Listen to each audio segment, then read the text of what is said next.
اعوذ باللہ من الشیطان اللعین الرجیم بسم اللہ الرحمن الرحیم الحمد للہ وکفا وسلام علی عبادہ الذین اصطفیٰ محمد وعطرتہ الطاہرہ واللعنۃ الدائمۃ الی اہلہا اما بعد فقد قال سبحانہ وتعالی فی محکم کتابہ ومتقن خطابہ وقولہ الحق وہو اصدق القائلین بسم اللہ الرحمن الرحیم انکا لعلی خلق عظیم۔ سیرت ائمہ معصومین علیہم الصلاۃ والسلام کے عنوان سے جو سلسلہ دروس آپ کی خدمت میں پیش کیا جا رہا ہے، اس میں رسالت مآب صلی اللہ علیہ وآلہ وسلم کے سیرت کے اعتبار سے یہ دوسرا حصہ ہے۔ عزیزان محترم، پروردگار عالم نے حضور اکرم، حضور گرامی قدر، رحمت للعالمین، سرور دو جہاں، سرور کل جہاں کو تمام ہی انسانیت کے لیے ایک ایسا نمونہ عمل بنا کر بھیجا ہے کہ جس کی کوئی مثال نہیں ملتی۔ اور انکا لعلی خلق عظیم، آپ ایسے خلق عظیم پر فائز ہیں کہ جس کا مقابلہ کوئی نہیں کر سکتا اور جہاں تک کوئی پہنچ نہیں سکتا۔ رسول اللہ صلی اللہ علیہ وآلہ وسلم کے چند ایک معاجز کو آپ کی خدمت میں پیش کیا جائے گا آج کی حد تک، اور پھر آخر میں کچھ احادیث کے جو روایت معصومین علیہ الصلاۃ والسلام سے بھی ہم تک پہنچیں اور براہ راست روات کے سلسلے سے بھی رسالت مآب صلی اللہ علیہ وآلہ وسلم کے اعتبار سے ہم تک پہنچیں۔ یہ بات ہم سب جانتے ہیں اور اس سے واقف ہیں، اس امر سے، کہ رسالت مآب نے لوگوں کو، کفار مکہ کو اور مختلف قبائل کو اسلام کی دعوتیں پیش کی تھیں، اور ان دعوتوں کے سلسلے میں رسالت مآب نے کچھ لوگوں کو خطوط لکھے تھے، اور چند ایک افراد کو، جیسے مکہ کے اندر رسالت مآب ہیں تو علی اعلان دعوت توحید فرمایا کرتے ہیں۔ اسی دعوت کے اندر، انہی دعوتوں میں سے ایک دعوت کے اندر جب رسالت مآب لوگوں کو یہ کہتے ہیں کہ یکتا پرستی کی راہ پر آؤ اور توحید پرستی کی طرف آؤ، چھٹے امام علیہ السلام کی ایک روایت ملتی ہے کہ جو تفسیر قمی کے اندر موجود ہے، کہ جس کے اندر آقا فرماتے ہیں کہ 14 ذی الحجہ کی رات تھی اور کچھ کفار رسول کے پاس اکٹھا ہو کر آئے، اور آپس میں یہ سارے پہلے سے ڈسکس کر چکے تھے کہ ہمیں رسول کے پاس جانا ہے اور رسول سے ایک معجزے کو طلب کرنا ہے۔ یہ سارے افراد جب مل کے رسول اللہ کے پاس آتے ہیں اور آنے کے بعد رسول اللہ سے یہ کہتے ہیں کہ اگر آپ واقعی نبی ہیں تو چاند کے 2 ٹکڑے کر کے دکھا دیں۔ رسالت مآب صلی اللہ علیہ وآلہ وسلم نے فرمایا کہ اگر میں یہ معجزہ کر کے دکھا دوں، یہ جو تمہارا مطالبہ ہے، اگر میں اسے پورا کر دوں تو ہوگا کیا، نتیجہ کیا آئے گا، کیا نکلے گا؟ یہ افراد جواب دیتے ہیں کہ ہمیں یقین ہو جائے گا کہ آپ نبی ہیں اور آپ جادوگر نہیں ہیں، جو ان کا بہت بڑا ایک دعویٰ تھا اور اعتراض تھا، اور رسول اللہ صلی اللہ علیہ وآلہ وسلم پر ایک تہمت تھی کفار مکہ کی جانب سے کہ یہ لوگ یہ کہا کرتے تھے کہ رسول نعوذ باللہ من ذالک جادوگر ہے اور یہ نبی نعوذ باللہ من ذالک نہیں ہے۔ اچھا خیر، رسالت مآب نے انہی کی زبان سے پہلے سے کنفیس کروا لیا، یہ سمجھ لیجئے کہ کنفیس کروا لیا، یا یہ کہ ان سے پہلے پوچھ لیا، پہلے ہی سے پوچھ لیا کہ یہ بتا دو کہ اگر یہ جو تمہارا مطالبہ ہے، اگر یہ پورا ہو گیا، یہ معجزہ تمہیں کر کے دکھلا دیا گیا، یعنی کہ چاند کے 2 ٹکڑے کر دیے گئے، تو پھر ہوگا کیا، اس کا نتیجہ کیا نکلے گا، تم کیا کرو گے، کس طرح سے بیہیو کرو گے؟ کہنے لگے کہ ہم یقین کر لیں گے کہ آپ نبی ہیں اور آپ جادوگر نہیں ہیں، کیونکہ جادوگروں کا جادو آسمان پر نہیں چلتا، اسی لیے ہم نے آپ کو یہ کہا ہے کر کے دکھانے کے لیے کہ چاند کے 2 ٹکڑے کر دیجئے۔ رسول اللہ نے صلی اللہ علیہ وآلہ وسلم انگشت مبارک کے ذریعے سے اشارہ کیا، اور اشارہ کر کے 2 ٹکڑے ہو گئے اس چاند کے۔ یہ یہاں تک سب جانتے ہیں، سننا ہوا واقعہ۔ لیکن اس کے بعد ہوا کیا؟ رسالت مآب سجدے میں گرے اور پروردگار عالم کا شکر بجا لائے،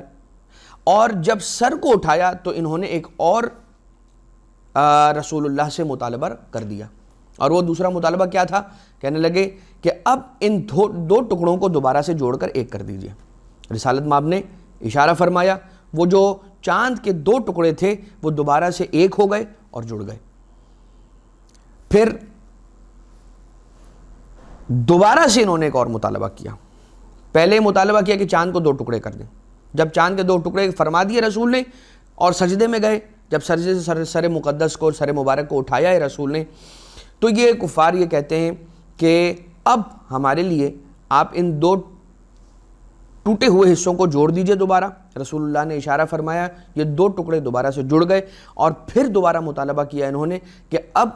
اوپر والا حصہ جو ہے اسے الگ کیجئے، اب اس طرح سے چاند کے 2 ٹکڑے کیجئے کہ ہاریزونٹلی 2 ٹکڑے ہوئے تھے، اب ورٹیکلی 2 ٹکڑے کیجئے، سمجھانے کے لیے آپ کی خدمت میں۔ تو کہا رسالت مآب نے انگشت مبارک کے ذریعے سے اشارہ فرمایا، اس چاند کے 2 ٹکڑے اس طرح سے ہوئے کہ اوپر والا حصہ نیچے والے حصے سے جدا ہو کے بلند ہو گیا، اور اس کے بعد کہا کہ اب اسے دوبارہ سے جوڑ دیجئے، اسے دوبارہ سے جوڑ دیا، وہ واپس اپنی جگہ پر آ کے جڑ گیا۔ لیکن اب ان کو مان لینا چاہیے تھا، اصل تو ان کا مطالبہ بس ایک تھا کہ چاند کو 2 ٹکڑے کر دیجئے۔ جب چاند کے 2 ٹکڑے ہو گئے تھے اسی وقت ان کو کلمہ لا الہ الا اللہ پڑھ لینا چاہیے تھا، لیکن اس کے بعد انہوں نے کٹ حجتی کی، اور اس کے بعد دوسرا معجزہ اسی وقت طلب کیا کہ ان کو جوڑے، یہ دوسرا معجزہ ہے، اور اسی وقت ایک اور معجزہ مانگا کہ اسے اب اوپری حصے کو جدا کریں۔ رسالت مآب نے وہ بھی کر کے دکھا دیا، لیکن وہ ماننے کو تیار نہیں تھے۔ اب جب رسالت مآب نے تینوں انداز سے معجزے دکھلا دیے تو اب ان کا مطالبہ یہ ہے کہ آپ انتظار کیجئے، ہم کب مانیں گے؟ ہمارے 2 قافلے تجارتی سفر پر نکلے ہوئے ہیں، جب یہ پلٹ کر واپس آئیں گے تو ہم ان سے پوچھیں گے کہ جو ہم نے دیکھا، جس ساعت میں دیکھا، جس رات میں دیکھا، جس وقت میں دیکھا، یہ یوں تھا، کیا تم نے بھی ایسا دیکھا؟ اگر وہ کہیں گے کہ جو انہوں نے دیکھا وہ ہمارے جو ہم نے دیکھا تھا، جو آپ نے ہمیں معجزہ دکھلایا تھا اس کے بالکل برابر ہے، تو ہم آپ کی بات کو مان لیں گے۔ مگر عزیزان محترم اس کے بعد بھی انہوں نے مانا نہیں تھا۔ اس کے بعد کیا تھا؟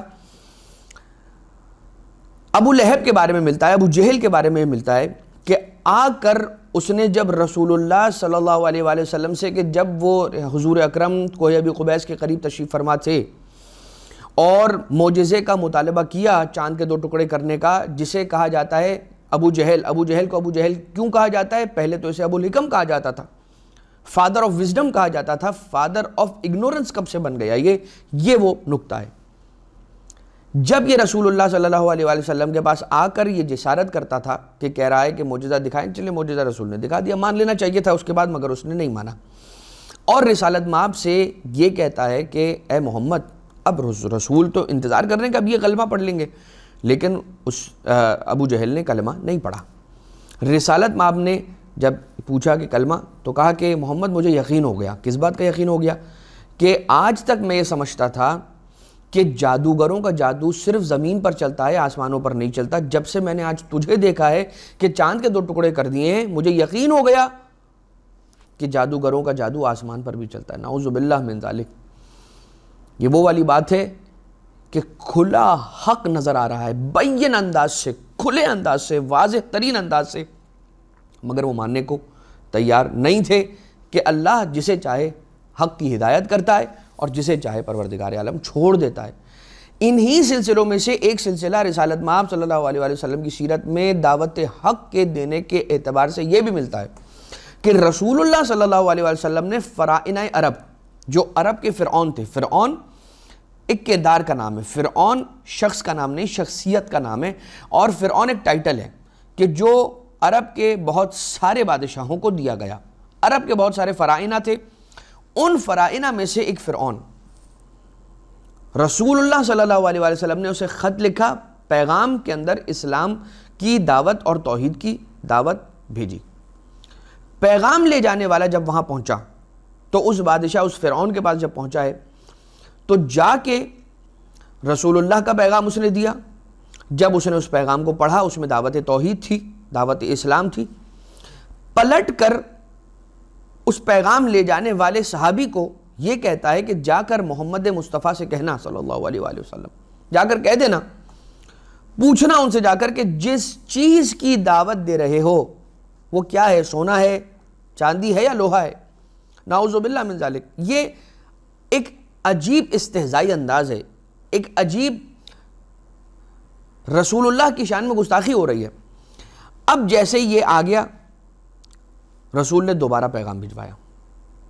رسول کو جیسے پیغام ملا، پھر رسول اکرم نے ایک اور خط لکھا اور وہ خط پھر دوبارہ سے اسی بادشاہ اس فرعون کی طرف بھیجا۔ جب یہ نامہ بر، یہ جب خط لے جانے والا شخص لے جا کے خط دیتا ہے، اس نے پڑھا، اس نے دوبارہ سے یہی جواب دیا۔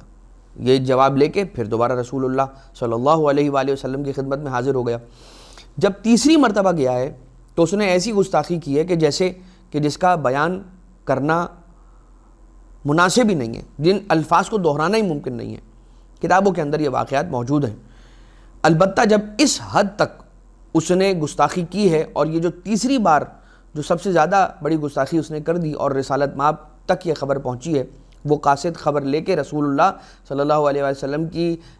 بارگاہ میں، بارگاہ عالیہ میں، بارگاہ اقدس کے اندر حاضر ہو گیا، تو رسول اللہ نے اسی وقت دست دعا کو بلند کیا اور آسمان کی طرف اپنے ہاتھوں کو اٹھا دیا، اور آسمان کی جانب اپنے ہاتھوں کو اٹھانے کے بعد یہ دعا کی کہ پروردگار، بس جیسے ہی رسول اللہ نے یہاں سے اپنے ہاتھوں کو بلند کیا نا آسمان کی طرف، اس شخص پر وہاں آسمان پر ایک بادل آ کر رکا، اس کے سر کے اوپر ایک بادل آ کر رکا اور بجلی چمکی، اور اس بجلی کے چمکنے کے ذریعے سے اس کا سر تن سے جدا ہو گیا، اڑ گیا۔ اور اس کے بعد یہ آیت نازل ہوئی، بسم اللہ الرحمن الرحیم، یرسل الصواعق فیصیب بہا من یشاء وہم یجادلون فی اللہ وہو شدید المحال۔ پروردگار عالم بجلیوں کو بھیجتا ہے، صواعق کو بھیجتا ہے، فیصیب بہا، اور ان بجلیوں کے ذریعے سے پروردگار جسے چاہتا ہے عذاب میں مبتلا کر دیتا ہے، اس پر اپنا عذاب ڈھا دیتا ہے، نازل کر دیتا ہے۔ وہم یجادلون، اس حال میں کہ وہ پروردگار عالم سے جنگ کر رہے ہیں۔ گویا کہ رسالت مآب صلی اللہ علیہ وآلہ وسلم کی شان میں اس طرح کی گستاخی کرنا یہ بالکل ایسا ہے کہ جیسے رسول اللہ صلی اللہ علیہ وآلہ وسلم سے جنگ کرنے کے برابر ہے۔ لہٰذا قرآن کریم کے اندر یہ آیت آ گئی۔ اب رسول اللہ کا انداز دیکھیے، رسول اللہ کس محبت کے ساتھ خط بھیج رہے ہیں، ایک بار پیغام بھیجا اسلام کا، دوسری بار پیغام بھیجا اسلام کا، تیسری بار پیغام بھیجا، اس کے بعد اپنا معاملہ اللہ کے سپرد کر دیا۔ رسالت مآب نے بد دعا نہیں کی، اگر بد دعا ہو تو زمین و آسمان ختم ہو جائیں، تہس نہس ہو کر رہ جائیں، فنا ہو جائیں۔ رسالت مآب نے بس اپنے ہاتھوں کو اٹھا لیا، اس لیے کہ رسول کا دل دکھ گیا، رسول کی دل آزاری ہو گئی۔ تو یہ دو ایسے آسمانی معجزات، ایک آسمانی معجزہ رسول اللہ کی سیرت طیبہ کے اندر شق القمر کا ملتا ہے، اور دوسرا معجزہ اس انداز سے کہ رسول اللہ نے جب خط بھیجا دعوت اسلام کے ساتھ، اسے جب قبول نہ کیا گیا تو آسمان سے بجلی کا نزول ہوا۔ زمینی معجزات کے اندر ایک معجزہ اس انداز سے ملتا ہے کہ بی بی فاطمہ بنت اسد سلام اللہ علیہ اس روایت کی راویہ ہیں۔ اب اس میں رسول کی فضیلت بھی ہے اور ایک معجزہ بھی ہے، اور رسول اللہ کی اطاعت کس انداز سے زمین پر موجود درختوں نے کی ہے، وہ اس کا احوال بھی اس کے اندر موجود ہے۔ بی بی فاطمہ بنت اسد سلام اللہ علیہ روایت فرماتی ہیں کہ جناب عبد المطلب علیہ السلام کا وقت آخر ہے، اور وہ اپنے بستر علالت پر، بستر وفات پر موجود ہیں۔ جب آپ کا وقت انتقال، وقت وفات قریب آیا تو ایک مرتبہ آپ نے اپنی تمام اولادوں کو، تمام تر اولاد کو آپ نے اپنے بلایا، اور بلا کر ان کو اپنے ارد گرد جمع ہونے کا حکم دیا۔ یہ سارے آ کے آپ کے ارد گرد جمع ہو گئے۔ آپ نے تمام سے ایک سوال پوچھا کہ میرے بعد محمد مصطفیٰ صلی اللہ علیہ وآلہ وسلم کی کفالت کون کرے گا؟ جیسے ہی جناب عبد المطلب نے یہ پوچھا تو سب نے یک آواز ہو کے، بزبان ایک آواز ہو کے یہ کہنے لگے سارے کہ رسالت مآب کو خود پوچھا جائے، اس لیے کہ وہ اتنے دانا ہیں اور وہ بہتر بتا سکتے ہیں کہ انہوں نے کس کے یہاں پر جا کر قیام فرمانا ہے۔ رسالت مآب صلی اللہ علیہ وآلہ وسلم خود فیصلہ کریں گے، لوگوں نے سب نے یہی کہا، اور حضور گرامی قدر سے جناب عبد المطلب علیہ السلام نے پوچھا کہ اے محمد صلی اللہ علیہ وآلہ وسلم، آپ خود پسند کر لیں کہ آپ کس کے یہاں پر جانا چاہیں گے، آپ اپنے چچاؤں میں سے کس چچا کے گھر جانا پسند کریں گے؟ اس لیے کہ میں قیامت تک کے لمبے سفر پر جا رہا ہوں، اور میں مطمئن ہونا چاہتا ہوں کہ میرے بعد آپ کا ٹھکانہ محفوظ ہو اور میرے لیے اطمینان بخش ہو۔ میں اس کلک اور اس کسک کے ساتھ نہیں جانا چاہتا کہ آپ کی کفالت کون کرے گا۔ تو اپنے تمام چچاؤں کی جانب رسالت مآب صلی اللہ علیہ وسلم نے نگاہ فرمائی، نظر فرمائی اور دیکھا، اور دیکھنے کے بعد فرمایا کہ میں اگر قبول کیا جائے تو حضرت ابو طالب علیہ السلام کے یہاں پر جا کر رہنا چاہوں گا، ان کے ساتھ رہنا چاہوں گا۔ اور بی بی یہ فرماتی ہے جناب فاطمہ بنت اسد سلام اللہ علیہا کہ میں ہی جناب محمد مصطفیٰ صلی اللہ علیہ وآلہ وسلم کی خدمت کیا کرتی تھی، ان کی خدمت پر میں مامور تھی، اور وہ مجھے ماں کہہ کر بلاتے تھے۔ یہ روایت ہے۔ ہمارے گھر میں کھجوروں کا ایک درخت تھا اور ایک باغیچہ تھا۔ بچے جب کھجوروں کے پکنے کا موسم آ جاتا تھا تو سارے کے سارے بچے جو تھے، چھوٹے چھوٹے بچے اس باغ میں آ جاتے تھے اور اس درخت کے ارد گرد جمع ہو جاتے تھے، اور پتھروں کے ذریعے سے کھجوروں کو توڑتے تھے، ان کی ڈالیوں سے گراتے تھے، اور جیسے وہ کھجور ان کے ہاتھوں لگتے تھے بچے ایک ایک کھجور اٹھا کے چلے آتے تھے۔ اور کئی ایک مرتبہ ایسا ہوتا تھا کہ پکائی کھجوروں کے موسم میں ایک ایک کھجور پر بچے آپس میں ایک دوسرے سے چھینا جھپٹی کیا کرتے تھے۔ مگر بی بی فاطمہ بنت اسد سلام اللہ علیہا یہ فرماتی ہے کہ میں نے کبھی بھی محمد کو صلی اللہ علیہ وآلہ وسلم رسالت مآب کو کبھی بھی میں نے کھجوروں پہ لڑتا ہوا نہیں دیکھا۔ میں نے کبھی نہیں پایا کہ میں دیکھوں کہ محمد مصطفیٰ کسی سے کھجور چھین رہے ہوں یا اس چھینا جھپٹی کا حصہ بن رہے ہوں۔ یہی وجہ تھی کہ میں نے اپنی ذمہ داری کو محسوس کیا کہ کنیز کے ساتھ مل کر میں صبح کے وقت میں ہی ایک کٹورا لے لیا کرتی تھی، اور اس کٹورے کے اندر کھجوریں جتنی محمد مصطفیٰ صلی اللہ علیہ وسلم کی ضرورت کی ہوتی تھیں پہلے ہی اٹھ کر میں جمع کر لیتی تھی کہ بچے بیدار ہو کر آئیں اور وہ اٹھا کے ساری کھجوریں لے جائیں، اور محمد مصطفیٰ صلی اللہ علیہ وآلہ وسلم کے لیے کچھ نہ بچے، حضور کے لیے اگر کچھ نہ بچے تو کہیں ایسا نہ ہو کہ وہ غمگین ہو جائیں اور ان کو کھجور نہ مل پائے۔ لہٰذا میں کنیز کے ساتھ جا کے جمع کر لیتی تھی کچھ کھجوریں۔ لیکن ایک مرتبہ یوں ہوا کہ میری آنکھ لگ گئی، اور میں جیسے ہی سوئی ہوں صبح بیدار نہیں ہو سکی، اور اس دن بچے آ گئے اور وہ سارے کے سارے کھجور لے کر واپس چلے گئے۔ میں نے دیکھا کہ محمد بیدار ہوئے صلی اللہ علیہ وآلہ وسلم، مگر میں شرم کے مارے اٹھ کر نہیں گئی اور میں اپنے بستر پر ویسے ہی سوتی رہی۔ فرماتی ہیں کہ میں نے چپکے سے دیکھا کہ اب ہوتا کیا ہے۔ رسالت مآب کھڑے ہوئے اپنی جگہ سے، بلند ہو کر اس درخت کے قریب گئے کہ جو کھجور کا درخت تھا، وہاں جا کے قریب جا کر کھڑے ہو گئے اور رک گئے، اور اس کھجور کو دیکھ کے مخاطب ہو کے فرمایا ایتھا الشجرۃ انا جائع، اے درخت میں بھوکا ہوں۔ جیسے بی بی فرماتی ہیں جیسے ہی میں نے یہ منظر دیکھا کہ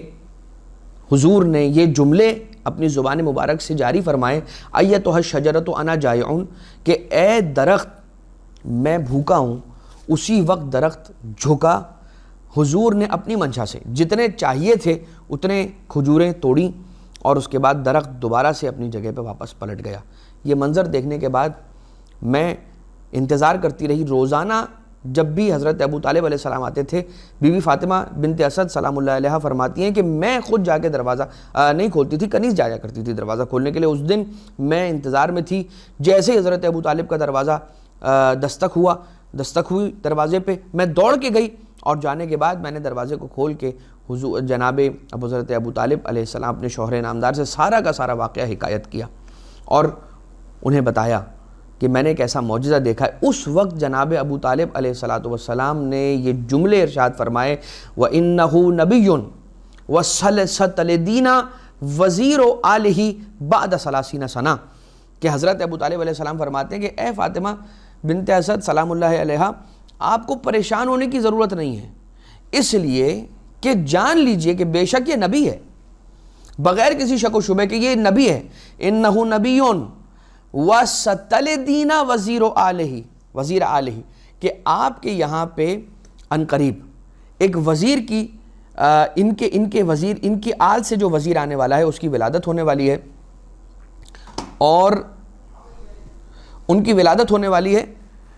30 سال کے بعد۔ رسالت مآب صلی اللہ علیہ وآلہ وسلم کے وزیر کی ولادت آمد جناب فاطمہ بنت اسد سلام اللہ علیہا کے وجود اقدس سے، ہونے والی یعنی کہ مولا کائنات علیہ الصلوۃ والسلام کے وصی نبی ہونے کی بشارت بھی حضرت ابو طالب علیہ السلام پہلے سے دے رہے ہیں، اور رسالت مآب صلی اللہ علیہ وسلم کے نبی ہونے کا اعلان بھی جناب حضرت ابو طالب علیہ السلام پہلے اس بات کی تصدیق کر رہے ہیں۔ ابھی کوئی فاران کی چوٹی سے قولوا لا الہ الا اللہ تفلحوا کی بات نہیں ہوئی ہے۔ ابھی حضور اکرم صلی اللہ علیہ وسلم اس کمسنی کے عالم میں ہیں کہ جب رسالت مآب حضرت ابو طالب علیہ السلام کے گھر پر تشریف فرمائیں اور آپ ان کی کفالت فرما رہے ہیں، تب سے حضرت ابو طالب علیہ السلام یہ فرما رہے ہیں کہ انہو نبی، لہٰذا وہ ابو طالب علیہ السلام کہ جو رسول کی نبوت سے بہت پہلے سے یہ بات جانتے ہوں کہ یہ نبی ہے، اس شخص کی فضیلت کا کیا عالم ہوگا حضور اکرم کی نبوت کو پہلے سے جاننے والے حضرت ابو طالب علیہ السلام۔ خیر، تو یہ ایک رسول کے زمینی معاجز میں سے ایک معجزہ ہو گیا کہ بی فاطمہ بنت اسد نے خود دیکھا کہ درخت جھک کر اور رسول کی خدمت میں اپنی ڈالیوں پر لگی ہوئی کھجوروں کو پیش کر رہا ہے۔ ایک روایت اور ملتی ہے اعمالی شیخ طوسی کے اندر رحمۃ اللہ علیہ کہ حضرت صلی اللہ علیہ وسلم غزوہ تبوک سے واپسی پر تھے۔ حضور غزوہ تبوک سے واپسی پر تھے اور راستے میں رسول کے ساتھ کتنے اصحاب موجود ہیں، یعنی جو رسول کے ساتھ غزوہ تبوک سے واپسی پر لشکر تھا وہ کتنے افراد پر مشتمل تھا؟ 25,000 کا لشکر رسول کے ساتھ تھا۔ راستے میں ایک پہاڑ کی چوٹی سے پانی بہہ رہا تھا اور اس بہتے ہوئے پانی کو اصحاب نے بھی دیکھا، رسول نے بھی دیکھا، اور صحابہ کرام میں سے کچھ آئے اور آنے کے بعد رسول سے صلی اللہ علیہ وآلہ وسلم رسول اللہ سے آ کر سوال کیا کہ یا رسول اللہ یہ بتائیے کہ یہ پہاڑ سے جو پانی جاری ہو رہا ہے یہ کیسے پہاڑ کی چوٹی سے پانی جاری ہو سکتا ہے؟ حضور نے فرمایا یہ جان لو کہ یہ پانی نہیں بلکہ آنسو ہیں۔ جب رسول نے فرمایا کہ یہ آنسو ہیں اور پانی نہیں ہے تو اصحاب ایک مرتبہ پلٹ کر رسول سے پھر پوچھتے ہیں کہ یا رسول اللہ یہ بتائیے کہ کیا پہاڑ بھی آنسو بہاتے ہیں؟ حضور نے فرمایا کہ رک جاؤ، ابھی پتہ چل جائے گا، ابھی پتہ کر لیتے ہیں، خود چلتے ہیں وہاں۔ اور رسول صلی اللہ علیہ وسلم اس پہاڑ کے قریب آئے۔ آنے کے بعد اس پہاڑ کے قریب رکے اور آپ نے یہ ارشاد فرمایا ایھا الجبل لما بکاؤک، اے پہاڑ تیرا رونا کیسا ہے، تیرے رونے کی وجہ کیا ہے، تیرے بکا کا سبب کیا ہے؟ حضور فرمانے رسول اللہ نے جب یہ فرمایا ہے تو ایک مرتبہ اس پہاڑ سے فصیح عربی کے اندر یہ جواب آیا کہ اے حبیب خدا، ایک دن حضرت عیسیٰ علیہ السلام میرے قریب سے گزرے تھے اور وہ اپنے حواریوں سے، یعنی کہ رسول اللہ کے اصحاب کو صحابی کہا جاتا ہے اور حضرت عیسیٰ علیہ السلام کے اصحاب کو حواری کہا جاتا ہے، گزر رہے تھے اور وہ اپنے حواریوں سے یہ ارشاد فرماتے ہیں کہ جہنم کا ایندھن جانتے ہو کیا بنے گا؟ جہنم کا ایندھن انسان اور پتھر بنیں گے۔ بس حضرت عیسیٰ علیہ السلام اپنے حواریوں سے جملہ کہہ رہے تھے، میں نے جملہ سنا اور حضور بس میں یہ سوچنے لگا کہ کہیں وہ ایندھن کہ جو جہنم کی آگ کو جلانے کے لیے بنے گا پتھر، وہ پتھر کہیں میں نہ بن جاؤں۔ اسی سوچ کے بعد سے مجھ پر یہ گریے کا عالم طاری ہوا ہے اور آج تک میں رو رہا ہوں۔ بس رسالت مآب صلی اللہ علیہ وآلہ وسلم نے ایک مرتبہ اس پہاڑ کی طرف خطاب کر کے یہ ارشاد فرمایا کہ اے جبل یا ایھا الجبل، اے پہاڑ تجھے رونے کی ضرورت نہیں ہے، اس لیے کہ تو ان پتھروں میں سے نہیں ہے کہ جسے جہنم کا ایندھن بنایا جائے گا، جہنم کی آگ کا ایندھن بنایا جائے گا، تو ان پتھروں میں سے نہیں ہے، بلکہ وہ پتھر کے جو جہنم کی آگ کا ایندھن بننے والے ہیں یہ وہ پتھر ہوں گے کہ جو آتش فشاں پتھر ہیں، جو آتش فشاں پتھر ہیں، یعنی کہ وہ پتھر کہ جو لاوا اور والکینو جہاں سے نکلتا ہے، وہ والے جو پتھر آتش فشاں جو آگ بھڑکانے والے جو پتھر ہوتے ہیں وہ پتھر جہنم کا ایک ایندھن بنیں گے، تو اس پتھر کا ایسا نہیں ہے۔ اور اس کے بعد اصحاب نے دیکھا رسالت مآب صلی اللہ علیہ وسلم کے اس جملے کے بعد وہ پانی جو جاری تھا پہاڑ کی چوٹی سے وہ بہنا رک گیا اور وہ بند ہو گیا۔ ذرا دیکھیے کہ رسول اللہ کے علم نبوت کو، رسول اللہ کے علم غیب کا اس بات سے اندازہ لگائیے کہ رسول اللہ صلی اللہ علیہ وآلہ وسلم وہ جو قرآن کریم کے آیت ہے نا فَاسْأَلْ بِهِ خَبِيرًا، جو تم نہیں جانتے، جس بارے میں تم علم نہیں رکھتے ہو، تو پھر کن سے سوال کرو؟ ان لوگوں سے سوال کرو کہ جو خبر رکھنے والے لوگ ہیں۔ حضور وہ ہیں کہ جن کے سامنے ازل سے ابد تک کی ساری تاریخ موجود ہے، جو ما کان و ما یکون، جو ہو چکا ہے اور جو ہونے والا ہے وہ سب رسول اللہ صلی اللہ علیہ وآلہ وسلم کے بالکل سامنے ہے۔ لہٰذا در در کی ٹھوکریں کھانے کے بجائے رسول کے در پر آ جاؤ، جو تمہارا سوال ہوگا اس کا جواب رسول کے در سے مل جائے گا، کہیں جانے کی رسول کے در کو چھوڑ کے ضرورت نہیں ہے، اس لیے کہ وہ ہر سوال کے جس کا جواب دنیا کے بڑے بڑے علماء نہیں دے پاتے، ان کا جواب رسول اللہ صلی اللہ علیہ وآلہ وسلم کی ذات والا صفات اور ذات اقدس سے ملتا ہے، اور آپ کے وسیع یعنی کہ اللہ کے ولی حضرت علی علیہ السلام کی بارگاہ سے بھی علوم اور سوالات کے جوابات ملتے ہیں۔ رسول کی سیرت طیبہ سے آپ نے کچھ ایک معاجز کو سماعت فرمایا، اور دو واقعات جو کتاب الخرائج والجرائح کے اندر موجود ہیں، لکھے ہوئے، ایک روایت نقل کی ہے جناب ابو حمزہ سے نقل ہوئی ہے، اور دوسری ایک روایت ہے وہ بھی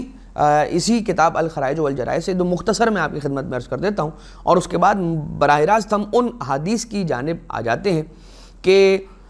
جن احادیث کو رسالت مآب صلی اللہ علیہ وآلہ وسلم نے اپنے بندوں کی ہدایت کے لیے ارشاد فرمایا تھا۔ مولا کائنات علیہ السلام سے کچھ حدیثیں، کچھ نصیحتیں جو ہیں وہ رسول نے حضرت ابو ذر علیہ السلام کو فرمائی تھیں، کچھ وصیتیں رسول اللہ صلی اللہ علیہ وآلہ وسلم نے مولا کائنات علیہ السلام سے ارشاد فرمائی تھیں۔ ایک خطبہ تھا رسول اللہ صلی اللہ علیہ وآلہ وسلم کا کہ جو وقت آخر رسالت مآب کو کچھ افراد تھام کے لے کر گئے تھے، اور رسول پر اتنی کمزوری طاری ہو چکی تھی اور اتنے لاغر اور نحیف ہو چکے تھے رسول کہ دو افراد مل کے رسالت مآب صلی اللہ علیہ وسلم کو لے کر گئے تھے، اس منبر پر پہنچایا تھا، اور وہاں سے رسول نے خطبہ ارشاد فرمایا تھا۔ لیکن اس سے قبل دو واقعات مختصر آپ کی خدمت میں عرض کر دیا جائے احیاء اموات کے اعتبار سے۔ زمینی معاجز کو آپ نے سماعت فرمایا، آسمانی معاجز کو آپ نے سماعت فرمایا۔ احیاء اموات کے اعتبار سے دو واقعات سن لیجئے۔ مردوں کو زندہ کرنا اور مردوں کو جلانے کے اعتبار سے دو واقعات الخرائج والجرائح کی نامی کتاب کے اندر ملتے ہیں کہ ابو حمزہ سے یہ نقل ہوا ہے کہ حضور صلی اللہ علیہ وآلہ وسلم ارشاد فرماتے ہیں کہ ایک دن رسول نے فرمایا کہ آج مجھے گوشت کھانے کی خواہش ہے، میرا جی چاہ رہا ہے کہ گوشت کھایا جائے۔ تو ایک انصاری ہے، مدینہ منورہ کے اندر ایک انصاری شخص ہے، وہ اپنے گھر گیا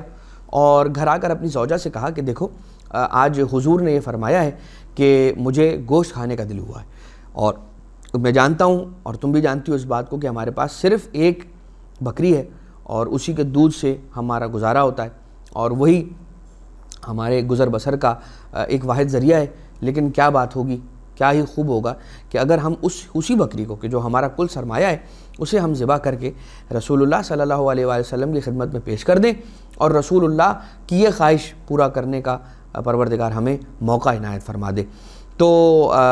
تم اگر ممکن ہو تو اسے ذبح کرو اور اسے تیار کرو۔ اور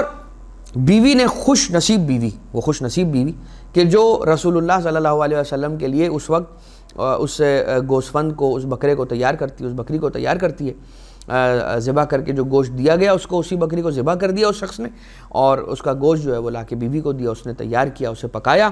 اور اس کے بعد رسول اللہ صلی اللہ علیہ وآلہ وسلم نے آپ نے صلی اللہ علیہ وآلہ وسلم اپنی اہل بیت کو بھی کھلایا، اور اس انصاری کو بھی رسول نے اس کا گوشت کھلایا، کچھ گھر کے لیے دیا اس کے۔ اور پھر حضور اکرم صلی اللہ علیہ وآلہ وسلم نے فرمایا، یہ حکم دیا کہ کوئی بھی شخص جو اس کے گوشت سے استفادہ کر رہا ہے اس کی ہڈیوں کو نہ توڑے۔ رسالت مآب نے کیا فرمایا کہ گوشت سارا کا سارا کھا لینا، بس اس کی ہڈیاں چھوڑ دینا، ہڈیاں نہ توڑنا۔ اور اس کے بعد رسول نے اور اہل بیت نے اور انصاری نے اور اس کے گھر والے جب کھا لیا، جب سب کھا چکے تو حضور نے حکم دیا کہ جاؤ اور اس کا چمڑا کہاں ہے، جو اس کی کھال تھی، اس کی کھال کہاں ہے؟ کہا کہ یا رسول اللہ وہ تو گھر پر موجود ہے، میرے پاس پڑی ہوئی ہے گھر پہ۔ رسول نے کہا جاؤ اور اس کی کھال جا کر لے کر آؤ۔ وہ گھر گیا، اس نے اپنی زوجہ سے پوچھا کھال کہاں رکھی ہوئی ہے، اس نے جگہ کی رہنمائی کی، اس نے کھال کو لیا، رسول اکرم کی خدمت میں واپس آیا، اور حضور گرامی قدر نے اس کھال کو بچھا کر اس کی ساری ہڈیاں، اس بکری کی جتنی ہڈیاں تھیں کھا لینے کے بعد، بھوننے کے پکانے کے بعد جب سب نے کھا لیا، اور اس کو رسول اللہ نے ایک اس کی کھال تھی، اس کی کھال کو بچھا کر ہڈیوں کو اس پر رکھا اور کھال کو بند کر کے، اور رسول نے اس کی خدمت میں پیش کیا، اور یہ کہتے جاتے ہیں رسول کہ تیری بکری تجھے مبارک کرے پروردگار عالم۔ اور جو ہی اس نے اپنا ہاتھ اس چمڑے کو لگایا ہے، اس نے جیسے اس چمڑے پر اپنا ہاتھ رکھا، وہ بکری اٹھ کر کھڑی ہوئی اور یہاں وہاں دوڑنے لگی۔ یہ رسول کے معاجز میں سے ایک معجزہ تھا کہ حضور اکرم صلی اللہ علیہ وآلہ وسلم نے اس انداز سے اس بکری سے استفادہ کر لینے کے بعد، کھا لینے کے بعد، ایسے اسے چمڑی کے اندر اس کی ہڈیوں کو رکھا اور اس کو جمع کر کے اس کی سپرد کیا اور کہا کہ تجھے اللہ تیری بکری مبارک کرے۔ جیسے اس نے ہاتھ لگایا تو وہ بکری زندہ ہو گئی اور اٹھ کر کھڑی ہو گئی اور یہاں وہاں دوڑنے لگی۔ صلی اللہ علیہ یا رسول اللہ، صلی اللہ علیہ یا نبی اللہ، سلام علیہ یا رحمت للعالمین۔ یہ رسول کے معاجز میں سے ایک اور معجزہ۔ ایک اور معجزہ، اور جو روایت وہی کتاب کی جس کا بھی ذکر ہوا اس کے اندر ملتی ہے، اور یہ واقعہ بھی ایک انصاری کا واقعہ ہے، لیکن اذان محترم یہ پھر ونس اگین دعوت رسول ہے، مگر رسول کی ایک ایسی دعوت کہ جس سے مشابہ دعوت ایک اور، جیسے جب آپ یہ واقعہ اور یہ روایت سماعت فرمائیں گے تو فوراً سے وہ مشابہ روایت آپ کے ذہنوں کے اندر حاضر ہو جائے گی۔ کیا ہوا تھا؟ ایک انصاری نے حضور کی دعوت کا ارادہ کیا، گھر پہ اپنی زوجہ سے یہ کہا کہ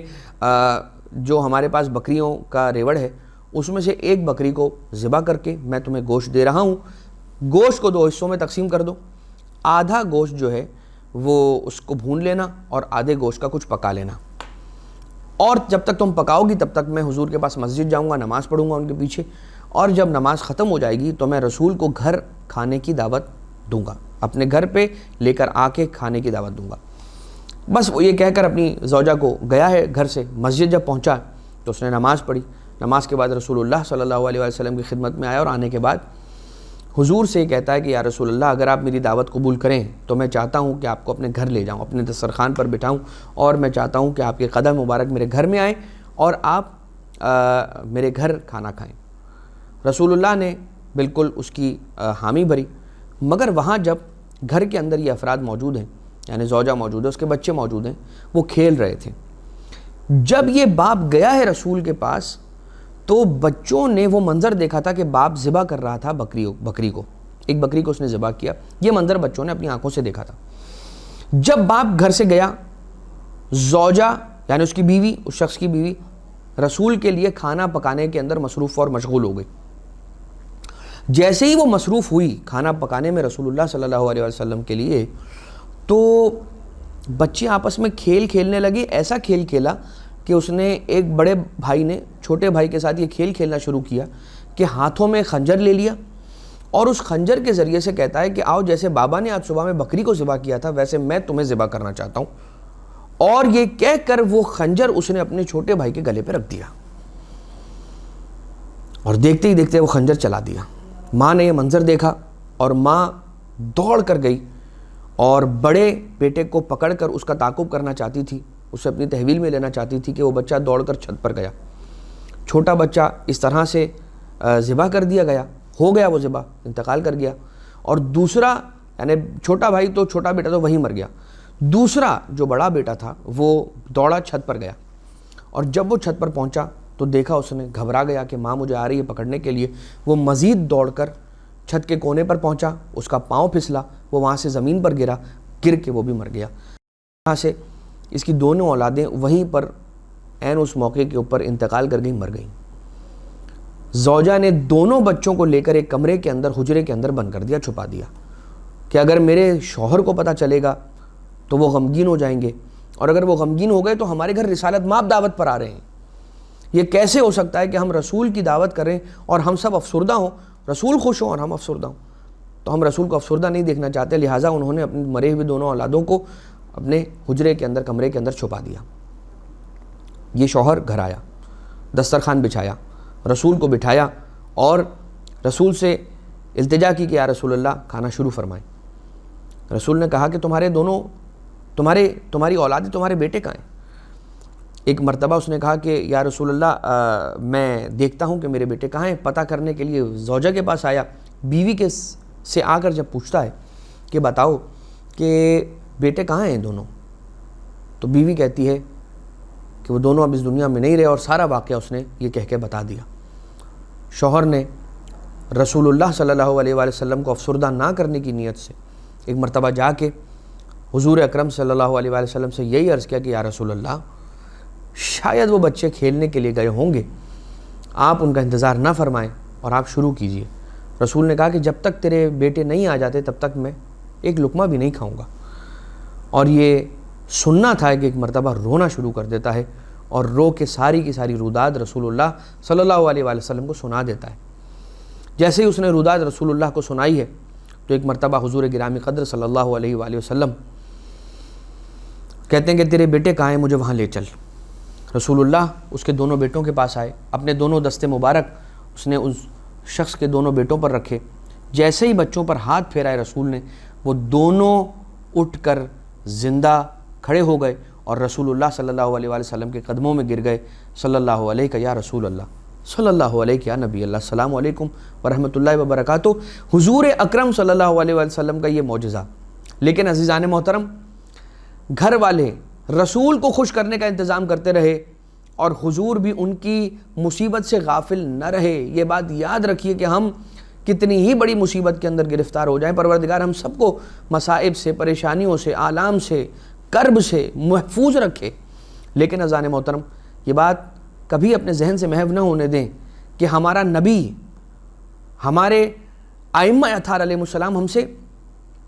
ایک لہجے کے لیے بھی غافل ہوتے ہوں۔ نہیں، کبھی بھی ایسا نہیں ہوتا، کبھی بھی ایسا نہیں۔ وہ ہمیشہ اپنے چاہنے ماننے والوں کے، اپنے عاشقوں کے، اپنے محبین کے، اپنے موالیوں کے احوال اور ان کی پریشانیوں اور ان کے حالات سے واقف ہیں۔ بس عزیزان محترم، یہ تو واقعہ وہ تھا کہ جو حضور اکرم صلی اللہ علیہ وآلہ وسلم کے ساتھ مدینہ میں پیش آیا، بالکل اسی طریقے کا ایک واقعہ کہ جس میں دو بیٹے نہیں، ایک بیٹا چھت سے گر کے مرا تھا، اور وہ بیٹا حر تھا کہ جسے پروردگار عالم نے ایک نئی زندگی، جناب حبیب تھے جسے پروردگار عالم نے ایک نئی زندگی عطا کی تھی، جناب حبیب ابن مظاہر اسدی۔ اسی طرح کا ایک واقعہ ہے یہ۔ لیکن عزیزان محترم، ان چند ایک واقعات اور ان چند ایک معاجز کے بعد اب ہم چلتے ہیں ان مواعظ کی طرف کہ جو رسول اللہ صلی اللہ علیہ وآلہ وسلم کے مواعظ ہیں۔ کون سے مواعظ؟ اب چند ایک مختصر آپ کی خدمت میں ایک ون لائنر جس کو کہہ سکتے ہیں، کچھ ون لائنرز ہیں اور کچھ وہ ہیں کہ جس کے اندر رسول نے کچھ اصول دیے ہیں اور کچھ نشانیاں بتائی ہیں اور کہیں پر کچھ 3 باتیں فرمائیں۔ مثال کے طور پہ ایک حدیث کہ جس کے اندر رسول اللہ ارشاد فرماتے ہیں، یا علی ثلاث فرحات للمؤمنین فی الدنیا۔ اگر کوئی مومن دنیا میں دنیا کی خوشی حاصل کرنا چاہتا ہے کہ دنیا کی خوشی اسے حاصل ہو جائے، تو یہ بات غور سے سنیں۔ مولا کائنات علیہ السلام سے، یعنی کہ اپنے وسیع سے، اپنے جانشین سے رسول اللہ صلی اللہ علیہ وآلہ وسلم یہ ارشاد فرماتے ہیں، یا علی ثلاث فرحات للمؤمنین فی الدنیا۔ 3 ایسی چیزیں ہیں کہ جو خوشی کا سبب ہیں مومنین کے لیے اس دنیا کی خوشی۔ کیا؟ 3 چیزیں۔ نمبر 1، لقاء الاخوان، اپنے بھائیوں سے، اپنے مومن بھائیوں سے ملاقات کرنا، یہ مومنین کے لیے خوشی کا سبب ہوتا ہے۔ مومنین کو ایک دوسرے مومنین سے ملنا جلنا چاہیے، آپس میں بیٹھنا چاہیے اور ایک دوسرے کے احوال سننے چاہیے، اپنے احوال بتانے چاہیے ایک دوسرے سے۔ وہ باتیں کہ جو دونوں اینڈز کے جو افراد ہیں، دو دوست ہیں، 2 اخوان ہیں، 2 مومنین ہیں، وہ دونوں مل رہے ہیں، تو جو دونوں اینڈز کے لوگ ہیں ایک دوسرے کو وہ سکھائے اور دوسرا پہلے کو وہ سکھائے جو دونوں نہیں جانتے۔ کچھ افراد ہیں کہ جو کسی فیکلٹی کا علم رکھتے ہیں، کچھ ہیں کہ جو کچھ سائنسز کا علم رکھتے ہیں، تو لہٰذا جو میں نہیں جانتا وہ میں سامنے والے سے سیکھوں کہ جو وہ جانتا ہے، اور میں اسے وہ سکھاؤں جو وہ نہیں جانتا اور میں جانتا ہوں جو پروردگار عالم نے مجھے عطا کیا۔ لیکن عزیزان محترم، یا علی ثلاث فرحات للمؤمنین فی الدنیا، دنیا کی 3 خوشیاں ہیں مومن کے لیے، 3 چیزیں جو دنیا کی خوشی ہے مومن کے لیے۔ نمبر 1، لقاء الاخوان، مومن بھائیوں سے ملنا۔ دوسرا، والافطار من الصیام، روزہ افطار کرتے ہوئے خوشی محسوس ہوتی ہے۔ مومن کو روزہ افطار کرتے ہوئے خوشی محسوس ہوتی ہے۔ جب مومن دوسرے مومن سے ملتا ہے اسے خوشی محسوس ہوتی ہے، اس خوشی کو انسان اون کرے، اس خوشی کو انسان محسوس کرے۔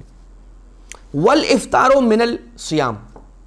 اور جب انسان روزے سے افطار کرتا ہے،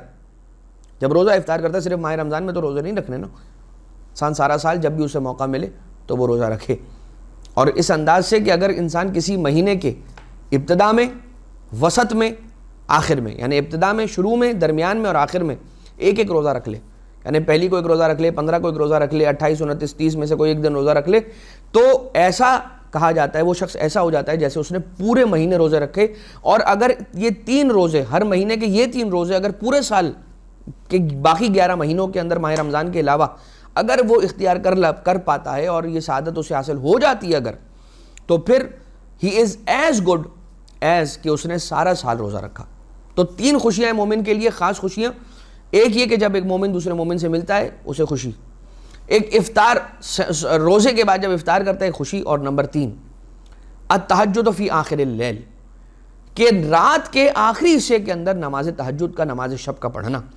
یہ بھی مومن کی خوشیوں میں سے خوشی ہے کہ جب انسان نماز شب پڑھ لیتا ہے تو اس کے دل میں ایک خاص خوشی، ایک خاص سکون اور اطمینان پیدا ہوتا ہے. لہٰذا ان 3 خوشیوں کا خاص خیال رکھیں.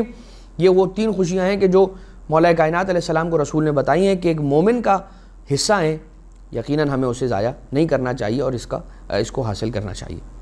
ایک اور حدیث ہے مواعظ کے باب کے اندر، بحار الانوار کا جو باب المواعظ ہے اس کے اندر رسول اللہ صلی اللہ علیہ وآلہ وسلم کی یہ حدیث بھی موجود ہے. فرماتے ہیں یا علی علیہ السلام،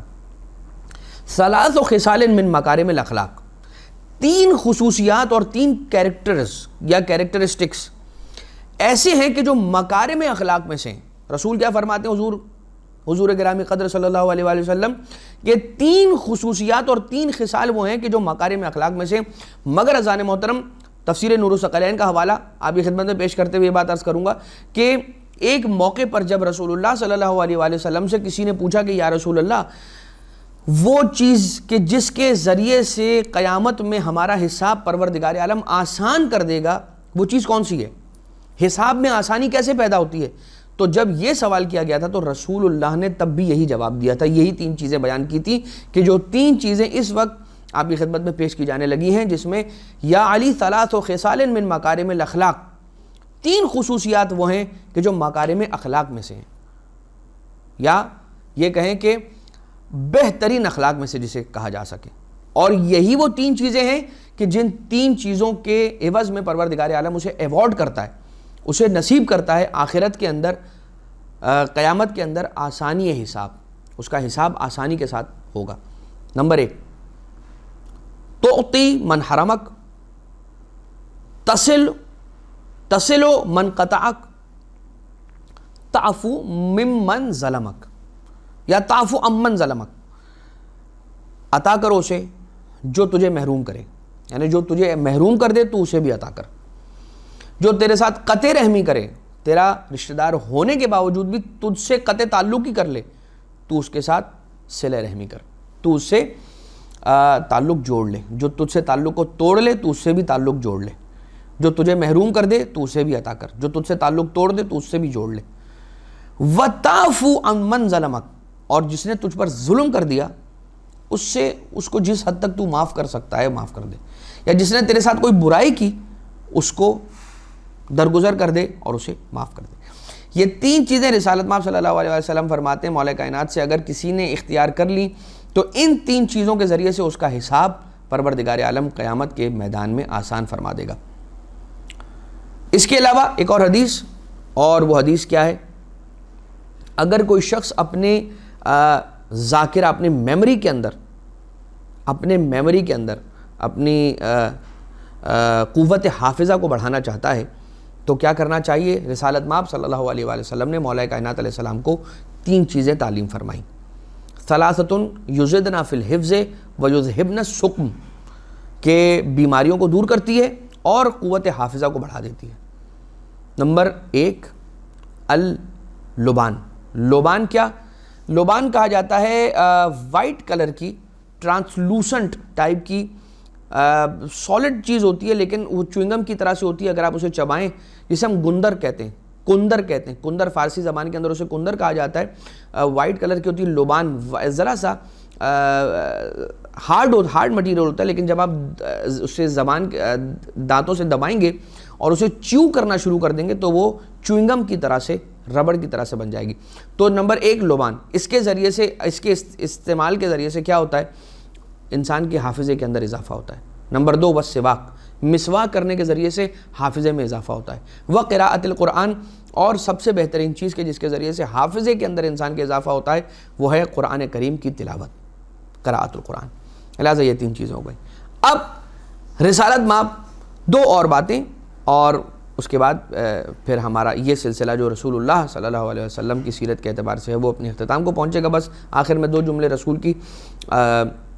کچھ خطبے سے آپ کی خدمت میں عرض کر دیں گے، اور اس سے قبل یہ کہ یا علی علیہ السلام من خاف الناس لسانہ، من خاف الناس لسانہ، ہاں کہ جو انسان، یعنی اگر کسی شخص سے اس لیے کوئی خوف زدہ ہے کہ اس کی زبان سے اسے نقصان پہنچ جائے گا، یا علی، اے میرے علی، من خاف الناس لسانہ، جس کی زبان سے انسان ڈرتے ہیں، فہو من اہل النار، وہ یاد رکھ لے کہ وہ اہل جہنم میں سے قرار پائے گا۔ جس کی زبان سے لوگ ڈریں، لوگ بات کرتے ہوئے ڈریں کہ ہم اس سے بات کریں گے اور اپنی زبان سے ہمیں اذیت دے دے گا، پروردگار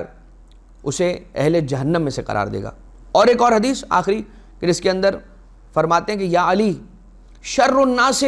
من اکرمہ الناس اتقاء شرہ، بدترین انسان وہ ہے کہ لوگ جس کے ساتھ اس لیے نیکی کریں کہ لوگ اس کے شر سے ڈرتے ہیں۔ ہم دیکھتے ہیں ہماری سوسائٹی کے اندر کچھ ایسے افراد ہیں کہ جن سے لوگ ڈرتے ہیں، اور ان سے ڈر کی وجہ سے لوگ ان کے ساتھ اچھے رہتے ہیں، اچھا بیہیویئر رکھتے ہیں۔ اور کچھ ایسے بھی افراد ہیں جو لوگوں کو لازماً جان بوجھ کے ڈرا کر رکھتے ہیں، تاکہ ہم چونکہ ان کو ڈرا کر رکھیں گے لہٰذا اس ڈر سے لوگ ہمارے ساتھ نیک اور اچھے بن کر رہیں گے۔ پروردگار عالم ایسے افراد کو بدترین افراد کہتا ہے اور سمجھتا ہے کہ جن کے شر سے لوگ ڈر کر ان کا احترام کریں اور ان کے ساتھ اکرام کریں۔ بس اذان محترم رسول نے اپنے آخری خطبے کے اندر یہ ارشاد فرمایا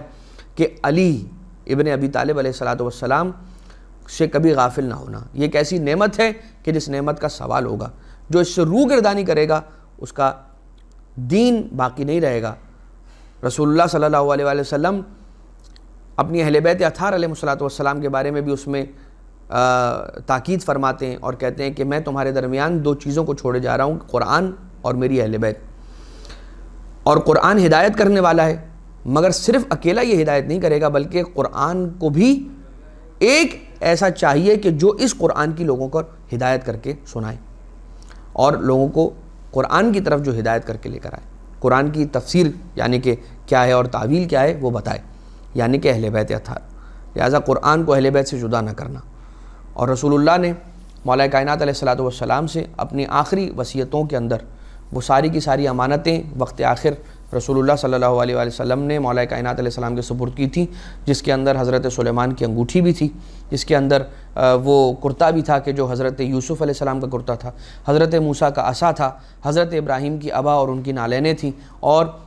بعض ایک انبیاء ما سلف کی امامہ تھا، رسول کی خود کی سواری، رسول کا امامہ، رسول کے کمر کا پٹکا، اور رسول کے ایک گلوبند تھا، اور یہ ساری کی ساری امانتیں رسول اللہ صلی اللہ علیہ وسلم نے مولا کائنات علیہ السلام کے سپرد کی تھی۔ یہ بھی اس بات کی دلیل ہے کہ رسول کے بعد رسول کا جانشین فقط و فقط مولا کائنات علیہ السلام تھے۔ اس دعا کے ساتھ کہ پروردگار ہمیں ائمہ معصومین علیہ السلام کی سیرت پر عمل پیرا ہونے کی توفیق عنایت فرمائے، اور ہمیں یہ نیک توفیق دے کہ ہم اہل بیت اطہار علیہ السلام کی زندگیوں سے درس لیتے ہوئے اس درس پر اپنی زندگیوں کو ڈھال لیں۔ وما علینا الا البلاغ المبین، وآخر الدعوانا ان الحمد للہ رب العالمین۔